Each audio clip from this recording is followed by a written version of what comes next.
Welcome back to the channel. Today I'm starting the video off way earlier than I normally do, but we are going over the storage unit, get the charger, also clean all the stuff out of the storage unit. I want to change the oil in the charger. Also, a lot of people were wondering about an explanation about the charger and the storage unit situation, and I will be giving that as well. So let's head over to the storage unit, get all this stuff done. Today is a nice day. I think tomorrow is gonna be snowing. Yesterday was really windy and cold. There was like 90-mile-an-hour winds and like 32 degrees. Just got dropped off over at the storage unit place. I'm gonna take the charger over to the junkyard. I'm also going to clean out the storage unit. So let's do that. All right, so we are now back over here at the storage unit and the charger is sitting in here all nice and fresh.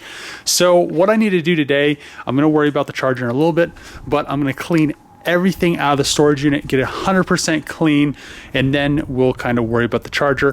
I want to actually get the oil changed in this thing today. It has been sitting for at least 5 years. A lot of people were saying in the video, you know, that the car hasn't been sitting.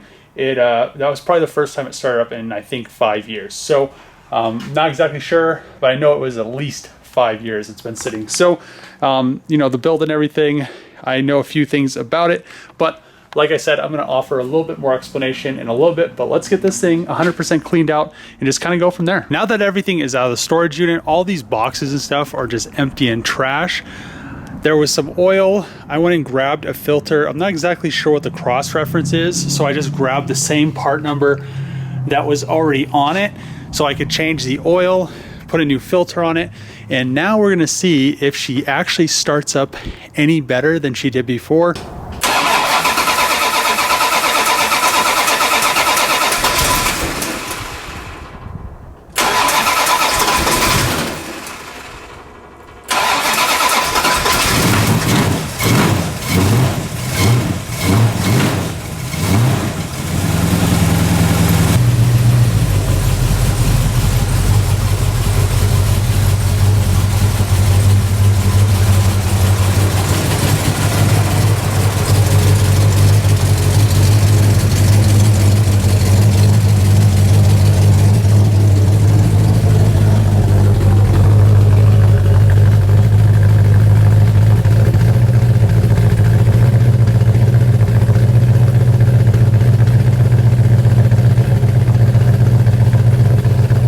So that was awesome. It actually started up a lot easier than it did before.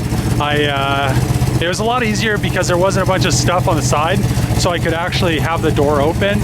Also, you know, I need to pretty much just go through a bunch of stuff, and it seems like it's running a little bit better. It might just be because it had, you know, gas go through the filter and the carburetor and everything. It probably was a little bit it was probably getting a little gunk on there, but the new fuel, it should have just started to get rid of it. So we're gonna take this thing over to the junkyard. I'm gonna grab the gallon of oil and the oil filter. She's driving and idling quite a bit better. I mean, I haven't taken her out on the road, but man.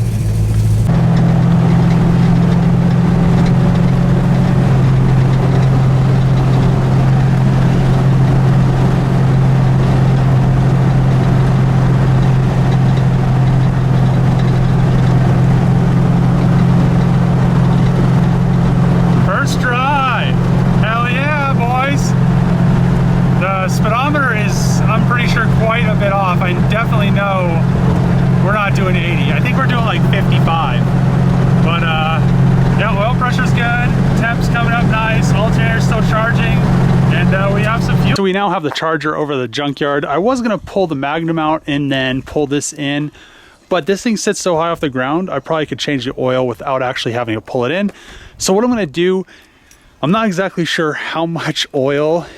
Actually, that's probably not a good idea. Maybe I'll move it right here just in case I need to go grab some more oil, because I'm not sure if it takes a gallon or if it takes more. So it may take more, but I guess we'll find out. I'm also going to check all the tire pressures again. It just felt a little bit weird driving on the highway, and just kind of go from there. Just kind of go through it a little bit and try to figure out what we have. All right, so the charger now has the oil changed in it, new filter, new oil, 1540 Rotella, everything is good to go. One thing I'm really glad that I did was I mentally marked the dipstick, because it was below the ad line, but it has an aftermarket pan. It has a bunch of stuff, and I'm not exactly sure if that dipstick is reading, if it's the correct dipstick for the pan and everything. So I mentally marked it and I started it, and then you know, I let the filter fill up, so it is on the very tip of the dipstick now. So what I need to do is get most likely 2 more quarts. I'm just gonna go grab a gallon, but we have an issue. I can't drive the Charger because I don't want to drive it with low oil and everything. So what I'm gonna do today, I haven't driven this girl in a while, and if you're new to the channel, this is my 500 horsepower Magnum. So I scat pack swapped everything out of a 2016 Challenger, so it has electric power steering, and everything is really nice in this thing. So let's show you guys the what am I in? The Magnum. Look at this, push start. Oh man, that sounds like 500 horses. So yeah, it has all the Challenger dash and everything from the Challenger, my Magnum, all the interior, everything. But the one thing I really liked about this was it has all the new technology with it. So it has the 6.4 in there. It has the 8-speed auto, which is phenomenal over, you know, the older transmissions. I mean, they just shift so nice for an automatic. But since the truck's not here, we have the Charger here, we can't drive the Charger, I guess we're gonna have to drive the Magnum. I'm pretty excited because I haven't driven it in a little bit. So let's go over there. I think I'm gonna go to Walmart, grab one more jug of 1540. If you guys haven't seen the Magnum, this is her.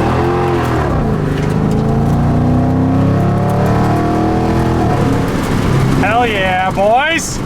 She's still a ripper. We got what we needed, some oil. I got me a coffee. Let's head back over to the junkyard. Now we are back at the junkyard. I have the other gallon of Rotella 1540. And this is the Magnum. So I love driving this car around. It's so much nicer than actually driving my truck around. I can get places a lot quicker. The truck is fast, but you have to slow it down and then cornering and stuff like that. This thing just rips around corners, and it's not really, I mean, it handles really good. I mean, it handles great. I'm really glad what I did to it and where it's going. I'm still not done with it. So if you haven't seen the Magnum videos, check them out.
So a lot of people were asking me what is the story behind the storage unit, behind the Charger, and I'm just gonna say this right now, the Charger is for sale. So if you wanna contact me about purchasing it, it's a very clean car. It does need to be repainted. Some of the panels that are primered black still need some work. The hood, the trunk, the fenders are pretty straight, but they definitely need some work. Anything that's black needs some work. Anything that's orange is very straight, but it's gonna need to be sanded down. All the body work is done.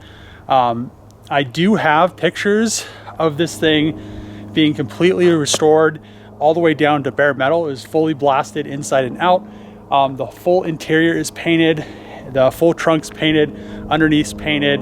It's a very, very clean car, 100% rust free. If you're worried about that, if you're in the Rust Belt looking for one of these cars, this car is what you're looking for. So if you're looking for a 1972 Charger, this is what you're looking for. But now on to the story about this car. So where did I get this car? Everybody is wondering where I got the Charger.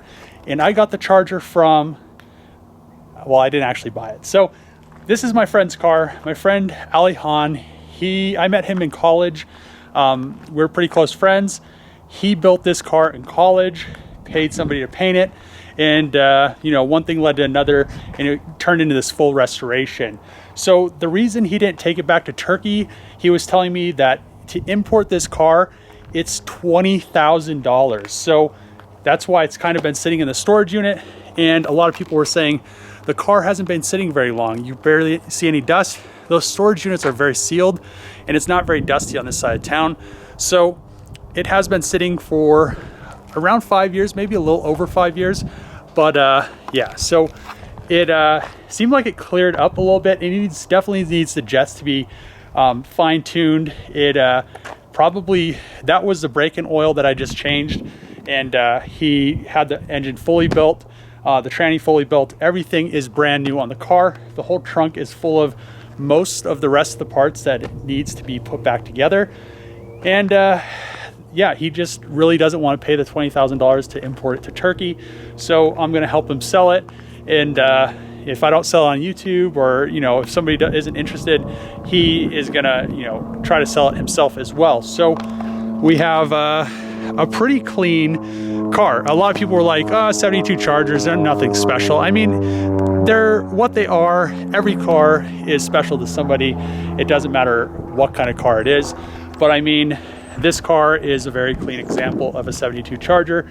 I mean, yeah, I'm just gonna leave it there. But yeah, it's my friend Alihan's. He lives in Turkey, in Istanbul, Turkey, and I do have a few followers from Turkey. So yeah, we have this nice charger that he was trying to build, and he was trying to import to Turkey, but unfortunately it didn't work out, and it has been sitting in the storage unit since he graduated college, which was like, I think it was 5 years ago. It may have been maybe a little bit longer. It's just kind of lose track of time. I graduated college in 2011. I think he graduated at the same time. Man, it may have been sitting a lot longer than I think. But yeah, so this thing, I don't know what else to say about it, but you guys were wondering about it. He was very meticulous when he had everything done. I mean, you could definitely see that the hood does need a little bit of work. I'm not sure what this hood's called, but he looked a long time for an original one of these hoods, and everything really needs to be lined up. You can see the body lines. These fenders, I mean, everything on these cars kind of moves around. So when he put them on, I think he was just kind of disgusted, and he just wanted the car back together, and the paint was already doing its stuff. So he just kind of put them on, and none of them really line up very well. The doors still need to be, you know, lined up a little bit. There's a few nicks here and there, like I've showed you guys before. There's a nick there, and you know, the paint is peeling there. The quarters look pretty decent. It doesn't look like any paint's peeling on the quarter panels or on the inside of the trunk or the rockers or anything like that. But on these edges right here, there is definitely paint peeling, and it's not because of rust. It's just because of the fact that I'm not exactly sure what happened, but something happened in between the sealer and the base coat, and that's why all of it's lifting. The roof's really straight. I mean, this car was really straight to begin with, and then he spent a lot of money to get this car where it's at, and he's not even really going to recoup much of that if he sells it. So if you guys are interested in purchasing this, or if you have any questions about it, I could forward pictures from my friend and just kind of go from there. But yeah, he has all the pictures. He did most of the work himself, other than building the engine and transmission. A race shop up in Denver built it. He has more specs on what happened, but on the engine dyno, it did make 500 horsepower, I think is what he said. It may have made more, but it has, I think, CP pistons. It has forged rods, everything in it's brand new.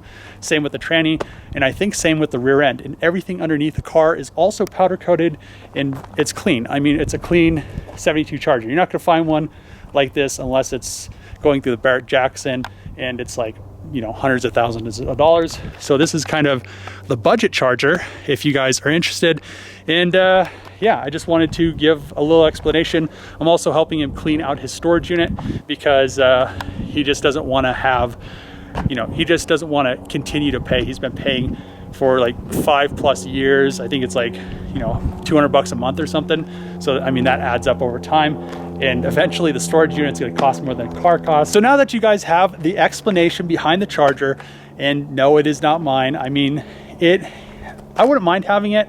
I would probably do a few little things here and there to, you know, change the performance and stuff like that. I mean, it just is a heavy car, and the brakes are, you know, the older cars, they're just, like I said, not like the newer ones, and people were super mad about that. But driving the Magnum around is just so much fun. I mean, I do enjoy driving this around, but it's just the fact that they're just, once they're finished, they're just such expensive cars. It's like driving the Hellcat around. I don't want to have some crazy people. I mean, there's so many crazy people driving around, and you don't want them to run into you. So I'm going to pretty much end the video here. And if you do like these videos, make sure to click the subscribe button, give a thumbs up, comment below. Interested in the car, my email is in the description. And as always, see you guys next time.